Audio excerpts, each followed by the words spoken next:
ang isang maikling paliwanag. Ano ang massage therapy? Ang massage therapy ay isang paraan ng pangangalaga sa kalusugan kung saan minamasahe ang mga kalamnan, litid at iba pang malalambot na bahagi ng katawan gamit ang iba't ibang teknik. Layunin nitong mabawasan ang pananakit, maibsan ang stress, mapabuti ang sirkulasyon ng dugo at makatulong sa pangkalahatang kalusugan at kaginhawaan. Hindi lamang ito para sa pagpaparelax. Maraming tao ang gumagamit ng massage therapy bilang bahagi ng kanilang wellness routine o bilang suporta sa paggaling mula sa pananakit ng kalamnan, sports injuries o matinding pagkapagod. Bakit mahalaga ang massage therapy? Nakababawas ng stress at anxiety sa pamamagitan ng pagpaparelax ng katawan at isipan.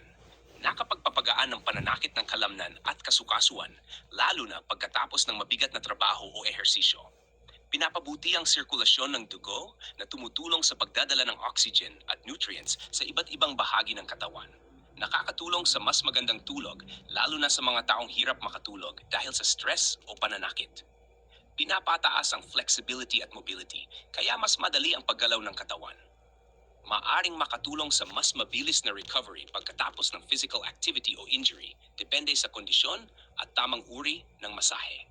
Paalala, bagamat maraming benepisyo ang massage therapy, hindi ito kapalit ng medikal na pagsusuri o paggamot.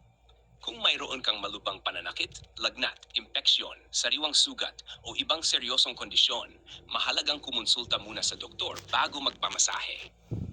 Sa tamang therapist at wastong teknik, ang massage therapy ay maaring maging mahalagang bahagi ng pagpanatili ng malusog na katawan, malinaw na isipan, at mas magandang kalidad ng buhay.